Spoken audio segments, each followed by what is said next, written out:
이전에는 한 번도 어린이집에 가기 싫다고 한 적이 없는데 요즘 왜 그런지 모르겠네요. 라면서 약간 의심이 싹트기 시작하시는 거죠. 재원생 학부모와 새학기 상담을 하실 때 주의해야 될 3가지에 대해서 알려드리도록 할게요.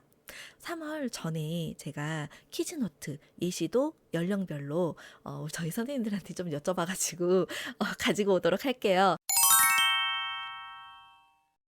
안녕하세요. 제이쌤입니다. 지난 영상에서는 3월 시작하기 전 학부모와 어떻게 소통해야 되는지에 대해서 알려드렸어요.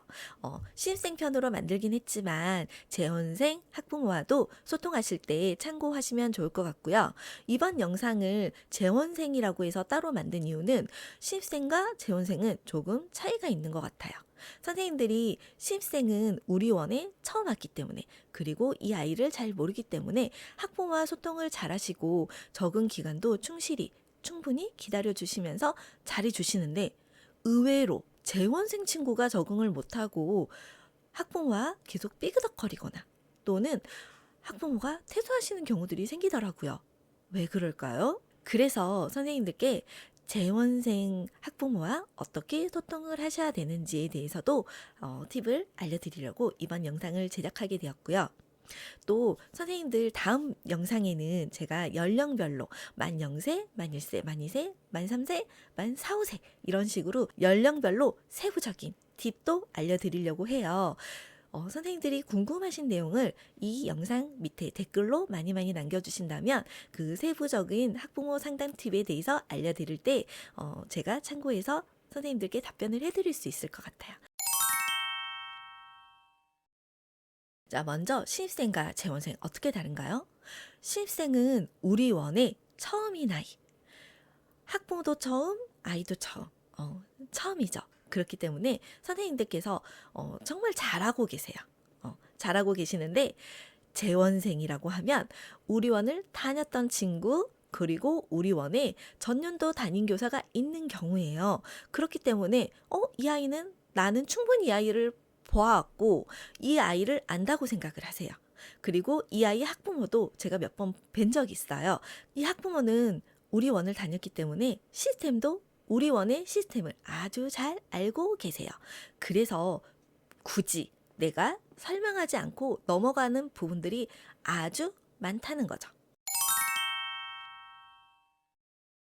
재원생 학부모와는 3월 첫 상담을 어떻게 해야 할까요?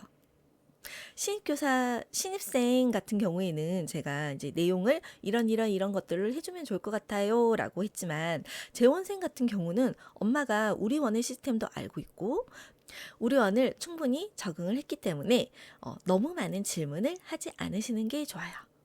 간단하게 여쭤보세요. 왜냐하면 내가 너무 많은 질문을 통해서 너무 꼬치꼬치 물어보게 되면 학부모는 오해하시게 되거든요. 이 선생님은 왜 이런 것도 질문하지? 알아서 해주지.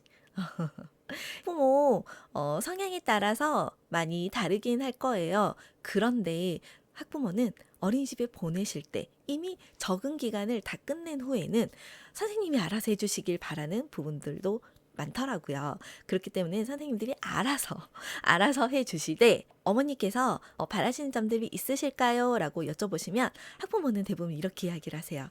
우리 아이가 즐겁게 어린이집을 잘 다니면 좋겠어요. 친구들과 잘 놀면 좋겠어요. 이렇게 이야기를 하시거든요. 맞아요. 그렇게 해주시면 돼요, 선생님들께서. 그리고 한 달 정도 아이와 학부모를 잘 지켜보시다가 그 이후부터 차근차근 우리가 해 나가야 될 숙제들이 있죠. 연령별로 또는 발달 수준에 따라서 우리가 해줘야 되는 것들을 차근차근 해 나가시면 될 것 같아요. 재원생 학부모가 3월 달에 선생님께 가장 바라는 점은 무엇일까요?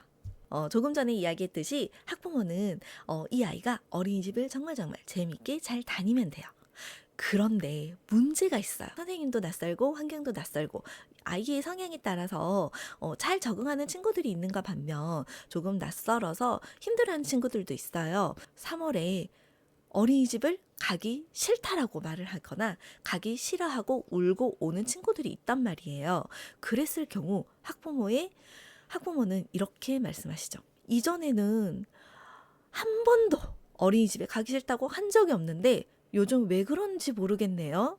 라면서 약간 의심이 싹트기 시작하시는 거죠. 재혼생 학부모는 아이가 이미 어린이집에 적응을 했고 학부모도 이미 어린이집에 적응을 한 상태이기 때문에 기다려주지 않아요.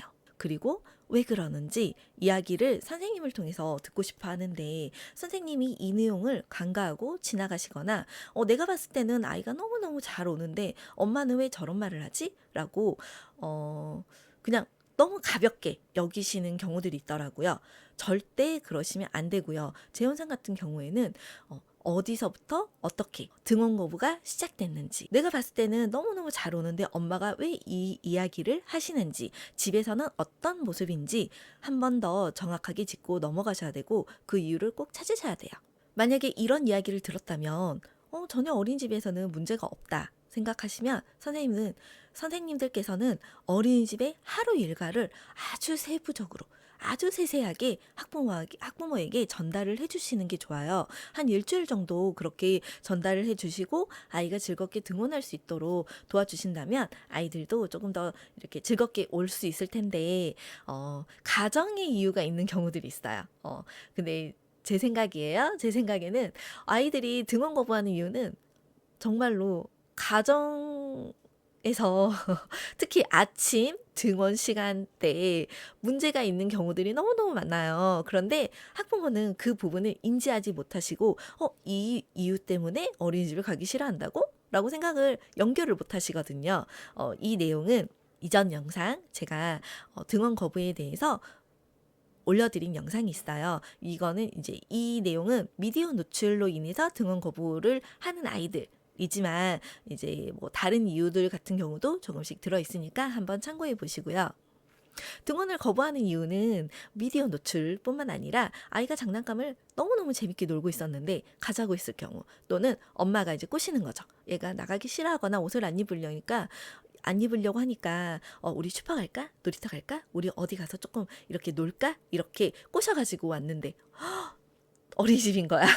그러니까 당연히 가기 싫어하는 거죠. 거짓말을 통해 아이를 유도해서 어린이집에 오는 경우들도 있어요. 그렇기 때문에 선생님들께서 학부모가 어떻게 이야기를 하시는지 또는 등원 준비를 하시면서 어떤 일이 일어나는지 자세히 물어보시면 좋을 것 같아요. 재원생 학부모와 새학기 상담을 하실 때 주의해야 될 3가지에 대해서 알려드리도록 할게요. 첫 번째는 무작정 선생님들 전화하지 마시고 재원생 같은 경우에는 이전 기록을 찾아보시면 좋을 것 같아요. 영화 관찰 기록 일지라든지 학부모와 이제 1년에 2번 정도 상담을 하잖아요. 그러면 이런 기록들을 찾아보시거나 아니면 전년도 선생님과 소통을 통해서 아이에 대해서 조금 파악을 하신다든지 학부모의 성향에 대해서 이야기를 하신다든지 좀 이런 기록들을 찾아보시고 학부모와 이야기를 하시면 좋을 것 같아요. 왜냐하면 학부모는 재원생 같은 경우 기존에 선생님도 계셨고 어린이집을 다녔기 때문에 모든 선생님들이 내 아이를 조금 알고 있다고 생각을 하시거든요. 그런데 선생님이 전혀 이 아이에 대한 정보가 없다면 엄마는 처음부터 실망하실 것 같거든요. 그래서 선생님이 우리 원은 이렇게 인수인계가 잘 되고 있습니다. 라는 뉘앙스가 풍기시면 학부모도 조금 더 안심하고 선생님을 신뢰하실 것 같아요. 그리고 2번째, 이전 기록과 전년도 선생님과 소통을 통해서 이제 많은 정보들을 찾다 보면 선생님들 편견이 생기시거든요. 절대 편견, 선입견 갖지 마시고 학부모와 이야기를 하시면 좋을 것 같아요. 왜냐하면 선생님의 성향에 따라서 기록이나 아니면 학부모나 아이를 평가하는 게 다르거든요. 또 내가 평가하는 것과 이전 선생님이 평가하는 게 다르기 때문에 내 스타일대로 내가 아이와 학부모와 부딪히면서 느끼는 점들로 인해서 평가를 해야지 이전 기록은 참고만 하시면 좋을 것 같고 그걸로 인해서 뭐 두려움을 갖는다거나 그러신 경우도 있죠. 왜냐하면 이제 이전 선생님 말만 듣고 약간 학부모와 상담하기 전에 이렇게 증폭되는 것들이 있단 말이에요.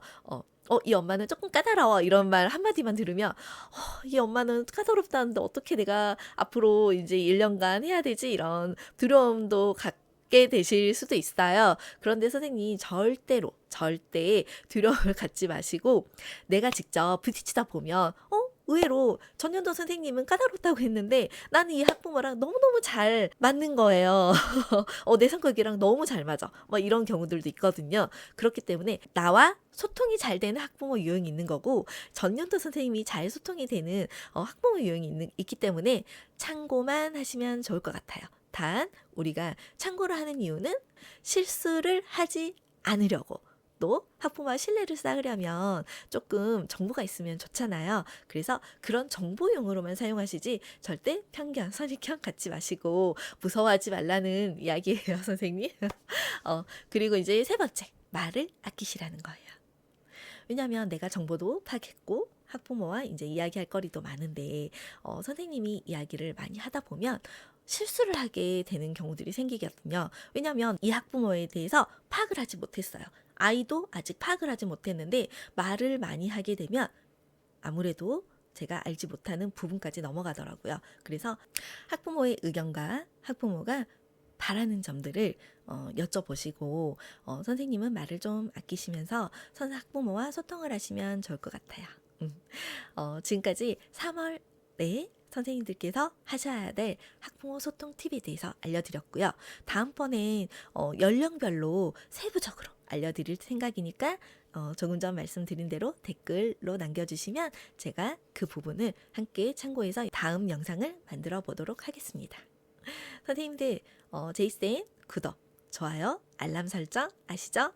많이 많이 해주시고 옆에 동료 선생님들께도 많이 알려주시면 좋을 것 같아요. 다음에는 선생님들께서 퀴즈노트 작성하는 거에 대해서 문의들이 많으시더라고요. 그래서 3월 전에 제가 퀴즈노트 예시도 연령별로 저희 선생님들한테 좀 여쭤봐가지고 가지고 오도록 할게요. 제이쌤이었습니다. 감사합니다.